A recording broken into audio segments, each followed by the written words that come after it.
بسم اللہ الرحمن الرحیم۔ اس لیے بدعات سے بچیے۔ یہ رجب کے کنڈے ہیں، یہ رجب میں اتنے روزے رکھیں، یہ اتنی رکعتیں پڑھیں، یہ ملے گا اور یہ ملے گا۔ اللہ سے ڈر جائیے۔ اللہ کے رسول سے تو کوئی ایسی چیز ثابت نہیں۔ ہو کیسے سکتا ہے کہ اللہ کے رسول سے بات ثابت اور صحابہ نے نہ کی ہو، جو ایک ایک سنت پہ جان نشاور کر دیتے تھے؟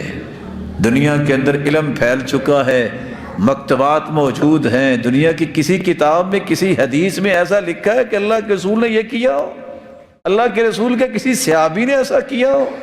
آپ روزہ رکھیں گے تو اتنے رمضانوں سے بھی زیادہ فائدہ ہوگا۔ کیسی عجیب بات ہے۔ کبھی انسان کو اپنی عقل سے بھی سوچنا چاہیے، بھی سارے سال سے تو افضل روزے بنائے رمضان کے، اور ایک بات اچانک کے سامنے آ جائے کہ رمضان سے بھی کوئی افضل ہے، کوئی مانے گا عقل مند؟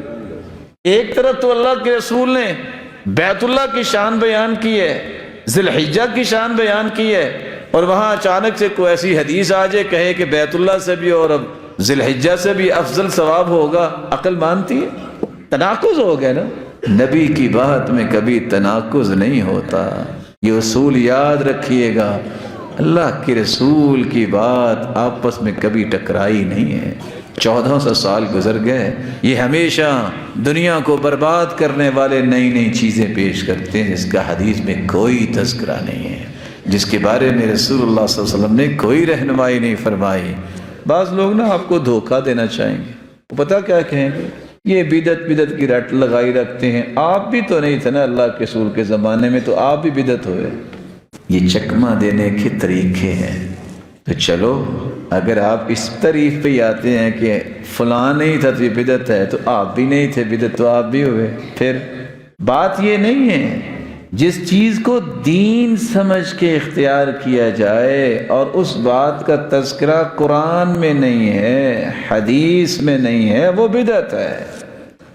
اس وقت اگر آپ کی تعریف کو مان لیا جائے کہ اللہ کے رسول کے زمانے میں نہیں تھا تو بدعت ہے، تو پھر تو تابعین بھی، تبع تابعین بھی ساری بدعت ہو گئے۔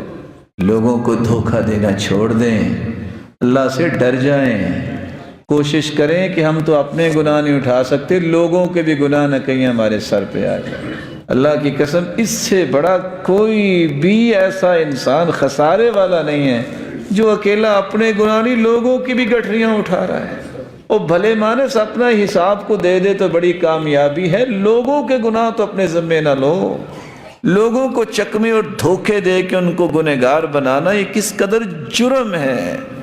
آپ لوگوں کو شاید غصہ آتا ہو جو بدعات میں پڑے ہیں، سچی بات یہ ہے دلائل کو دیکھ کے ترس آتا ہے، یا اللہ ان کی اصلاح کر دے۔ محنت بھی کرتے ہیں، کوشش بھی کرتے ہیں، یا اللہ سنت کے مطابق ان کو عمل کرنے کی توفیق عطا فرما، کیونکہ اللہ کے رسول صلی اللہ علیہ وسلم نے فرمایا جو بدعتی انسان ہے نا، اللہ تعالیٰ اسے دیکھنا بھی پسند نہیں کرتے اور اس کی توبہ بھی قبول نہیں کرتے جب تک وہ بدعت کو چھوڑ نہیں دیتا۔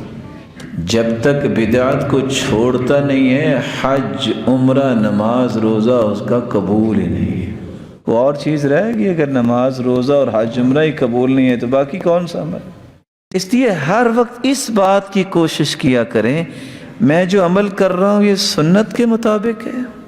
اگر سنت کے مطابق ہے تو آپ جیسا کوئی کامیاب بندہ نہیں ہے۔ امام احمد بن حنبل کشتی میں بیٹھے ہیں اور ایک ہی دعا کر رہے ہیں، اللہم احینی علی الاسلام والسنہ، یا اللہ اسلام پہ رکھنا اور سنت پہ رکھنا۔ ایک بندہ بڑا ہی رو رہا تھا، پوچھا کیا ہوا؟ کہتے میرا نا ایک دوست فوت ہو گیا۔ کہتے اتنی بات بتاؤ، حل ہوا کان علی السنہ، کیا وہ سنت کے مطابق زندگی گزارتا تھا، یعنی اللہ کی رسول کے طریقے کے مطابق؟ کہا جی ہاں۔ کہتے پھر غم نہ کرو، ستلقاہ، ان قریب تم جنت میں اکٹھے ہو گئے۔ اللہ تعالی ہمیں سنت کا پابند بنائے۔